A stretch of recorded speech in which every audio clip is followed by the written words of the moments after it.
Hi everyone. इस video में हम बात करेंगे एनसीवेब के अंडर ग्रेजुएट एडमिशन 2025 के बारे में। एनसीवेब जो है वो दिल्ली यूनिवर्सिटी का पार्ट है दोस्तों। इसमें दिल्ली यूनिवर्सिटी के कुछ अलग अलग कॉलेजेस हैं, अराउंड 20-25 कॉलेजेस जहां पर क्लासेस दी जाती हैं।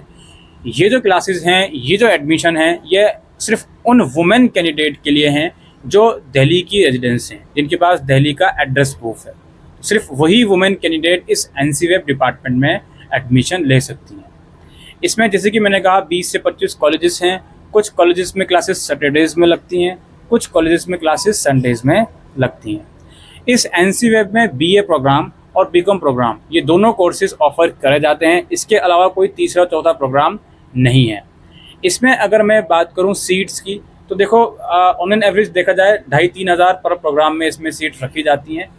हर एक कॉलेज में 100-150 सीट्स इसमें लगभग हैं। बीए प्रोग्राम की अलग, बीकॉम प्रोग्राम की अलग। बीए प्रोग्राम में कुछ सब्जेक्ट से कॉम्बिनेशन होते हैं, लाइक आप हिस्ट्री प्लस पोल साइंस ले रहे हो, हिस्ट्री प्लस हिंदी ले रहे हो, हिस्ट्री प्लस इंग्लिश ले रहे हो। कुछ 7-8 कॉम्बिनेशन होते हैं बीए प्रोग्राम में, और बाकी बीकॉम में तो फिक्स्ड ही होते हैं सब्जेक्ट, उसमें कोई कॉम्बिनेशन नहीं होते। इस एनसीवेब में जो एडमिशन होते हैं वो आपके क्लास 12 के मार्क्स के बेस पर होंगे। आपके जो बेस्ट 4 होते हैं उसी के बेसिस पर इसमें जो एडमिशन है वो होता है। एडमिशन के प्रोसेस की अगर बात करें तो सबसे पहले तो इसका रजिस्ट्रेशन फॉर्म निकाला जाता है, जो आपको ऑनलाइन भरना होता है, जिसमें आपको अपनी basic detail, academic details, documentation और रजिस्ट्रेशन फीस जो कि 250 रुपये की होती है वो आपको पे करनी होती है। उसके बाद इसकी कट ऑफ रिलीज़ करी जाती है। अब हर कॉलेज अपनी कट ऑफ रिलीज़ करता है। एक सेंट्रलाइज पीडीएफ आती है जिसमें बताया जाता है इस कॉलेज में इस कैटेगरी की, इस प्रोग्राम की इतनी कट ऑफ है। वो कट ऑफ अगर आप मैच कर देते हो, आपके उस कट ऑफ के जितने मार्क्स या उससे ज़्यादा मार्क्स होते हैं पहले राउंड में, तो आप उस कॉलेज में जाकर एडमिशन ले सकते हो। एडमिशन भी कम्प्लीटली ऑनलाइन होता है। जिस पोर्टल से आपने रजिस्ट्रेशन फॉर्म भरा होता है, कट ऑफ आने के बाद उसी पोर्टल से लॉगिन करके आपको उस कॉलेज में अप्लाई करना होता है। देन वो डॉक्यूमेंट वेरीफाई करता है। उसके बाद आपका जो एडमिशन है वो प्रोविजनली कन्फर्म हो जाता है फीस पेमेंट के बाद।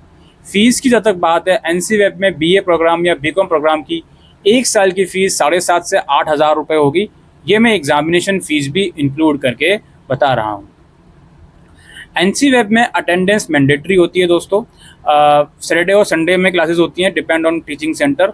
तो इसमें लगभग 67% के आसपास जो अटेंडेंस होती है वो मैंडेटरी होती है। अटेंडेंस अगर आपकी शॉर्ट हो गई तो एग्ज़ाम्स में अपीयर होने नहीं दिया जाता। इन चीज़ों का ध्यान रखें।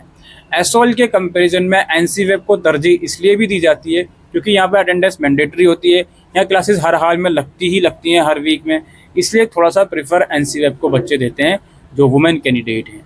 एनसीवेब में syllabus at par Delhi university वाला ही पढ़ाया जाता है। इसकी जो डिग्री है वो डीयू के एट पार रेगुलर बच्चों के तरह ही वैल्यूबल होती है। कहने को यही कहा जाता है। दूसरी बात यह है कि इसमें भी आपको 3 साल या 4 साल दोनों का ऑप्शन है। आप 3 साल करके छोड़ते हो तो नॉर्मल बीए प्रोग्राम की डिग्री आपको मिलेगी। 4th ईयर में अगर आप आते हो तो आप एंटरप्रेन्योरशिप या ऑनर्स वगैरह की डिग्री भी कर सकते हो। यानी कि 4th ईयर के बाद बीए ऑनर्स में या बीकॉम ऑनर्स में भी अपनी डिग्री को कन्वर्ट आप लोग कर सकते हो। इसके अलावा इसमें डॉक्यूमेंट्स की बात करें, पासपोर्ट साइज़ फ़ोटोग्राफ, डॉक्यूमेंट में सिग्नेचर होता है, 10th-12th की मार्कशीट हो गई। इसके अलावा दिल्ली का एड्रेस प्रूफ आपको चाहिए होगा, जिसमें आधार कार्ड या वोटर ID कार्ड चल जाएगा। इसके अलावा अगर आप किसी रिजर्व कैटेगरी से हो, OBC, EWS, SC ST, तो उसका डॉक्यूमेंट चलेगा। OBC और EWS वाले बच्चे इस चीज़ का ध्यान रखें कि आपका डॉक्यूमेंट 31 मार्च 2025 के बाद का होना चाहिए। उससे पहले का डॉक्यूमेंट वैलिड नहीं है।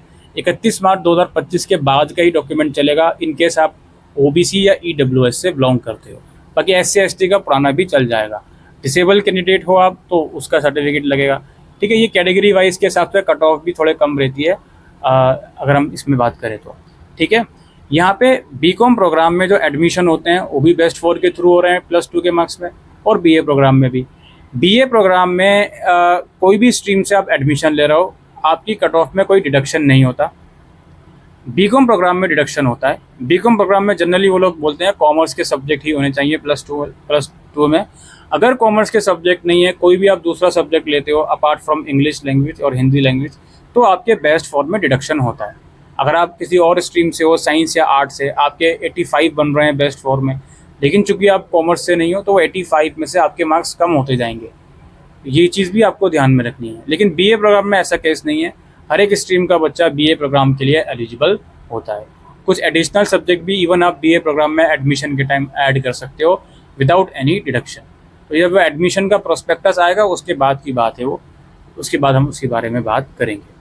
तो ये सारा प्रोसेस होता है एनसीवेब के यूजी एडमिशन 2025 का। इसके जब फॉर्म निकलेंगे दोस्तों तो हम आपको डेफिनेटली इन्फॉर्म करेंगे। अगर आप हमारे चैनल पर पहली बार आए हो तो मेक श्योर इस चैनल को सब्सक्राइब ज़रूर करें, और वीडियो पसंद आए तो वीडियो को लाइक और शेयर ज़रूर करें। अभी के लिए वीडियो में इतना ही। Thank you.